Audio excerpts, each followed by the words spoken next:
Yeah, as you can see, that's where I was forcefully injected earlier today with Aripiprazole, Abilify, 300 milligrams, again against my will. No one called me even to tell me my CTO was still on. He just called, my care coordinator called me in the morning today, Monday 13th January, just say, oh, you got to come in and get your injection. Care coordinator gives me the injection. He doesn't do anything else. He's supposed to help me in other ways, but he doesn't do anything else. He just calls me the day of my injection and says, come in and get your injection. That's all they do. That's all they do. And I went in there and I said, I didn't even know my CTO was still on because no one got back to me or my mother. Sorry, excuse me, I got a headache at the second because of the injection. It's you feel it in the right of your brain because it blocks dopamine, the receptors in the right side of your brain. So I got a headache in the right side of my brain. I got greasy hair as well because I have no motivation. The aripiprazole has taken away my motivation, so I don't shave anymore really. And my hair, I let my hair get greasy. I go too long without washing my hair. But yeah, sorry, to get back to my point. I went in the morning. I said, oh, so my CTO is obviously still on. He said, yeah, it's still on. He had all his paperwork there. He said, oh, didn't the social worker call you? A social worker's supposed to call you. I said, no, no one's called me. The first I've heard of it is you today calling me up in the morning saying, come and get your injection. He had all his paperwork and he said, well, your CTO is still on. You can do, I said, well, can I have that paperwork? It seemed to be this report of me. He said, no, someone should have mailed it to you. So I said, well, I guess I got to wait for that in the mail. But then he said, well, you can challenge it again because it's been renewed another 6 months. You can challenge it with another tribunal. I said, yeah, I might as well challenge it. So he brought out this other paper. I had to sign it. Now I have to get another, and I know it's just going to be a big waste of time because the judge is going to side with the psych doctors. I have my next meeting with the actual psychiatrist doctor in March. So I'm praying to God that maybe he might end my CTO, but I'm not getting my hopes up. The worst thing about my situation is just not knowing. It's like a sword of Damocles dangling above my head. It can go on forever.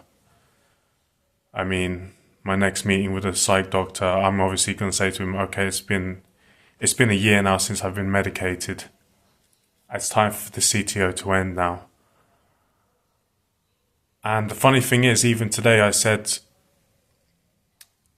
I on the phone, when my care coordinator called me, I said to him, I thought my CTO is finished, so I'm not going to get the injection. He said to me, oh, even if your CTO ends, you should still get the injection. So they're really, really pushing it, It's like all they do. They really don't care. The horrible side effects, headache, lack of motivation. Feel the cold. I told my care coordinator, this has been the harshest winter of my life. I really feel the cold on this poison that you're injecting into me, Just didn't care. No shit's given. My mum was on the phone, saying, why are you doing this? He didn't care, just push their poison, That's all they do. It really is all they do, the psychiatrists. It's unbelievable. Yeah. So I've got to get ready for my next tribunal. I've got to email the last lawyer because, I can't afford to get a proper good lawyer, and I don't know if it's even worth it anyway. So I'm gonna email my last lawyer, solicitor that defended me in the last tribunal. Write an email to her and say, you got to defend me again. Maybe I'm gonna speak to Mind again, Mind Advocacy. Hopefully they'll help just give me the best chance possible to beat the CTO. I just tell them like I shouldn't be on it. I didn't do anything wrong. I didn't hurt anyone. I didn't harm anyone. I had a very minor episode. The police took me for no reason to a psych ward, just because of stigma from my past history of being sectioned. The police saw that on my history and took me straight to a psych ward, even though I didn't hurt anyone. I wasn't doing any harm to anyone. I was just going about. I may have talked to the police and talked to random people, but that's it. I was having a very minor episode, and now they've got me good, you know. And they're going to want to inject me for a long time. And I've just got to take it. It doesn't really hurt too bad. It doesn't hurt. So maybe I'm getting used to it. I don't know. But can you believe how my life has changed? I've got to take aripiprazole injections for the rest of my life. Fucking up the right side of my brain, where the dopamine is. Dopamine receptors are getting completely fucked up. Have to rely on mirtazapine to sleep. Oh, that's another thing. Like me and my mum were saying to the care coordinator, you know, we're just going through all the side effects, like feel the cold, headaches, nausea, tremor, like my leg shaking, restless leg, disrupt my sleep. And care coordinator said, yeah, but you've got mirtazapine now, you know. That's, we gave you your mirtazapine.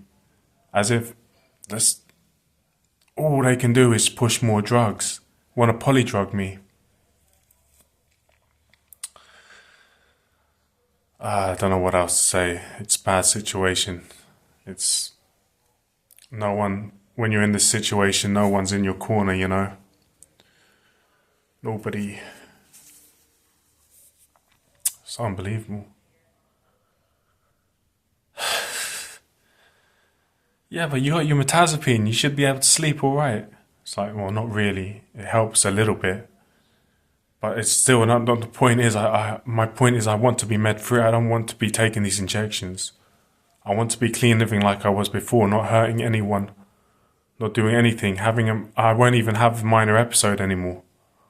Because as I'm getting older, the minor episodes become less and less. And as I'm getting older, these injections are fucking me up worse and worse. Like, feel the freezing cold from the winter, man. It's really fucking awful, man. But I've got to keep taking them. Got to keep making these videos to vent. And there's nothing else. So next month, February, as per usual, I'll be going in. It'll be my left arm. That time they'll be pumping that right there, that sucker in. Pumping me full of aripiprazole. Fucking me up. Taking away my motivation. Taking away my will, disrupting my sleep, giving me tremors, making my legs shake, making me feel sick. When I get up too quickly, I feel nauseous. I feel like fainting, feel weak, generally feel weak. Have to rely on my mother to do stuff for me. I mean, the only thing I'm thankful for, and maybe it's going to start getting a bit warmer now, but that's about it. They've completely fucked me. Still got the scar, man. So yeah, that's just that check, and I might as well leave it there. I know no one out there can really help, so I don't know what to say. If anyone has any opinion, or if anyone's going through a similar thing, they can leave a comment. That's always good. I mean, CTO should be banned. Forced injection medication, antipsychotic medication needs to be banned, needs to be outlawed. Because it's barbaric what they're doing to people like me. It's no good. It's in this day and age, it shouldn't be happening. If I was like went out and started attacking people, then maybe they can forcefully inject me. But me going out, talking to strangers, talking to the police, having a minor episode, and after that, yep, he's been sectioned 9 times, revolving door patient, CTO, injection every month now. It's wrong. It's totally wrong. Alright, I think I've said enough in this video anyway. vented enough. So I'll leave it off there. Hope you guys are doing alright anyway. You're probably doing better than me.